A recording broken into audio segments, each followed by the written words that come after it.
দর্শক, একটা রিপোর্ট, ভারতের ঋণে দুই সড়ক, বাংলাদেশের লাভ নিয়ে প্রশ্ন। এমন দুটি সড়ক নির্মাণ করা হচ্ছে, এটা কেবলই ভারতের প্রয়োজন। ভারতের ওই কি বলে বন্দরের সাথে তাদের কানেক্টিভিটি, এটা বাড়বে। বাংলাদেশের কোনো লাভ নেই। এই সড়ক দিয়ে বাংলাদেশের কোনো মালবাহী গাড়ি ঘোড়া চলবে না, বা যাত্রীবাহী বাসও চলবে না। তো বাংলাদেশের ভূমি দিয়ে ব্যবহার করে, বিশাল ভূমি উপরে তারা 5,000 কোটি টাকা ব্যয়ে সড়ক করতেছে, শুধুমাত্র তাদের চিন্তা করে। বাংলাদেশের স্বার্থে, মানে ভারতের উপর দিয়ে বা অন্য কোনো দেশের উপরে এরকম কেউ কোনো প্রকল্প নির্মাণ করতে দেবে? এই সমস্ত প্রকল্প হয় দুই দেশের স্বার্থ বিবেচনা করে, বাট এখানে তো কোনো স্বার্থ নেই। যেমন ধরেন, ওই যে কথা বলি যে এই যে টানেল একটা করা হলো, চট্টগ্রামের টানেল, ওই টানেলে দেখছেন অবস্থা, মানে কোনো চলাচল নেই, কোনো গাড়ি ঘোড়ার চলাচল নেই, কিন্তু ওটা করলো হচ্ছে লুটপাটের জন্য। আর দেখানো যে আমরা একটা টানেল করলাম। তো এখানে যে কাজটা করা হলো, যে আশুগঞ্জ নদী বন্দর থেকে ব্রাহ্মণবাড়িয়ার সরাইল, কসবা, ধরখার হয়ে আখাউড়া স্থলবন্দর পর্যন্ত 50 কিলোমিটার দীর্ঘ 4 লেনের মহাসড়ক নির্মাণ চলছে। চিন্তা করছেন, 4 লেনের মহাসড়ক নির্মাণ চলতেছে, দীর্ঘ একটা।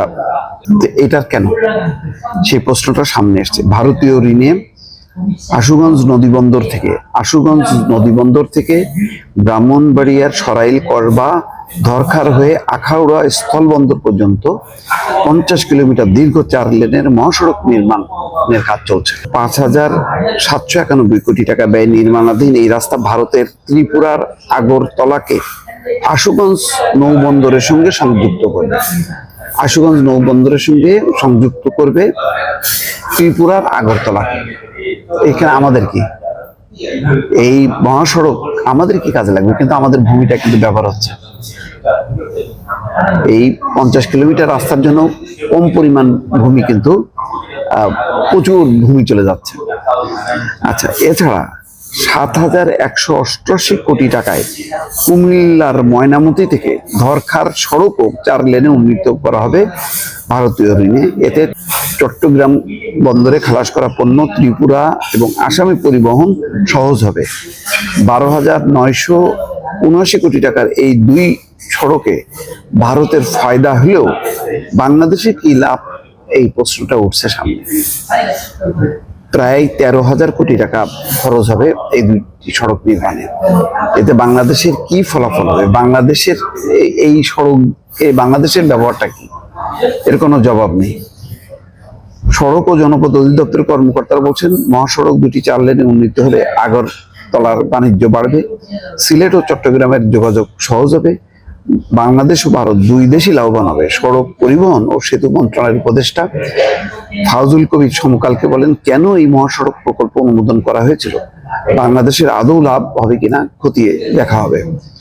ময়নামতি ধরখার মহাসড়ক প্রকল্প পুনর্মূল্যায়ন করা হবে। বাংলাদেশের স্বার্থের অনুকূলে না হলে সরকার প্রকল্প বাস্তবায়ন হবে না।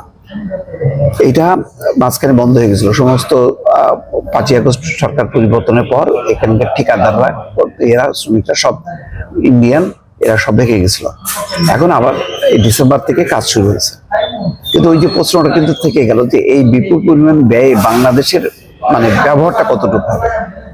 সেই ব্যবহারটা যদি মানে খুব ভালো না হয়, তাহলে এটা পুনর্মূল্যায়ন করা হবে। কিন্তু যেহেতু একটা চুক্তি হয়ে গেছে এবং নির্মাণ কাজও শুরু হয়ে গেছে, এটা থেকে পিছিয়ে আসা যাবে কিনা, এটা যথেষ্ট কিন্তু সন্দেহ আছে। কিন্তু যে ক্ষতিটা, সেটা কিন্তু বাংলাদেশেরই ক্ষতি।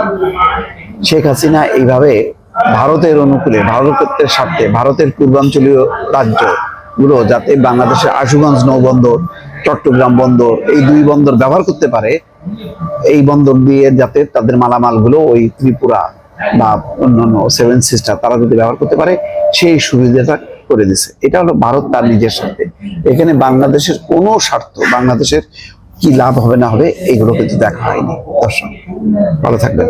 আল্লাহ হাফেজ।